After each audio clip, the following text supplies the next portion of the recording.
That Sam was as old-fashioned as you could get, especially when it came to technology. He refused to own a microwave, a cordless phone, or a CD player, like living in medieval times. Man, he had this wall full of records that he'd go on about for hours, making us listen to golden oldies when we were supposed to be playing cards. It wasn't so unusual, holding on to the past, but the one thing that always bugged me was that TV of his. High definition was all the rage. But here with Sam, with this black and white RCA from the Stone Age, I mean, you had to turn a dial to change channels, and there was only 13 of them.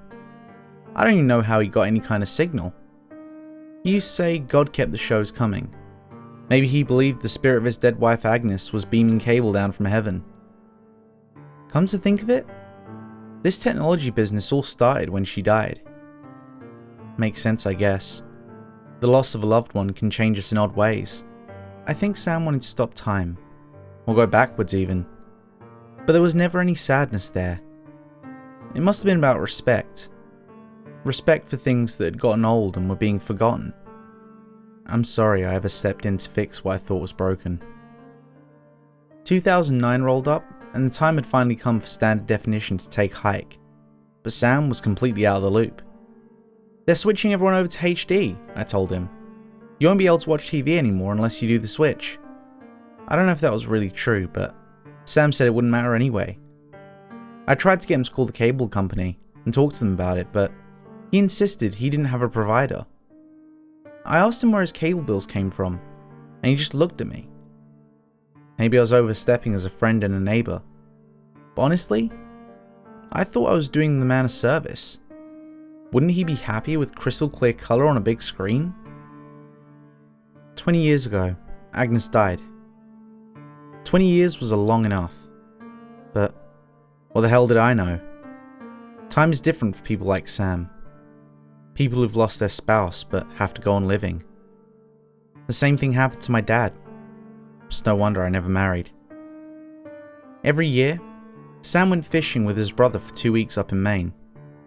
Being his most trusted neighbour, I had a key to his place in case of emergencies.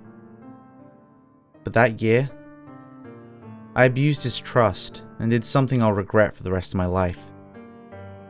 I called up the cable company, posed as Sam, and had cable installed in his house. I even bought him a brand new 32-inch television and had them put the bills in my name. Sounds like a good deed, right? Totally illegal, but a good deed nonetheless. We all thought it was brilliant and exciting, imagining Sam's face when he would walk in and see the future had dropped right into his living room. Hell, we threw a little party of sorts in his house to celebrate. What a bunch of jackasses we were, patting ourselves on the back like we'd saved the guy from the oppressive regime known as standard definition. I placed his beloved hunk of junk right next to that thin black beauty for a nice juxtaposition. The old and new side by side. I knew he wouldn't be able to resist at least trying it out. Sam returned late one rainy night from his fishing trip. I'd been waiting up so I could see his reaction. But I was dog-tired by that point. I looked out my kitchen window into his living room. The TV wasn't visible, but I knew it was on from the reflections on the glass. Man, I so wanted to call him and yell surprise, but it was more fun imagining what he must have been thinking. Maybe he thought God did it. I waited for something to happen. Was he going to call me and accuse me? Or thank me?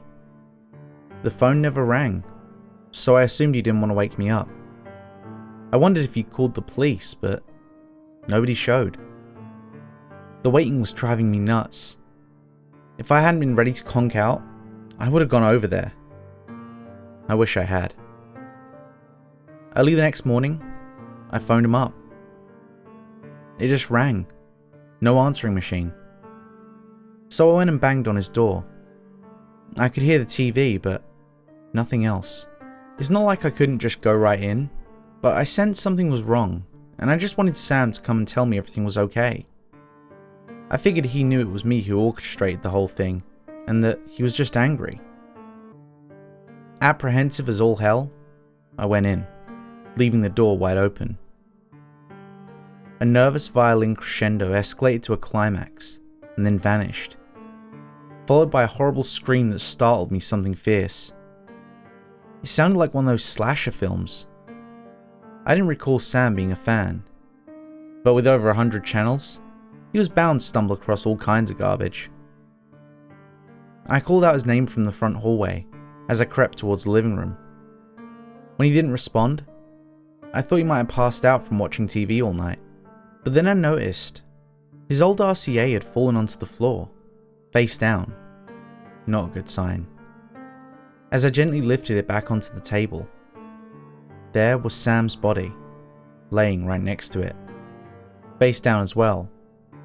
He had one hand clutching his heart, and the other reaching for something, probably the TV. But with the way he fell, I'm not sure which one. I quickly turned him over to check his pulse. Needless to say, he was gone. That face still haunts me, his mouth agape, and his eyes all bugged out and bloodshot. It's not something you forget easily.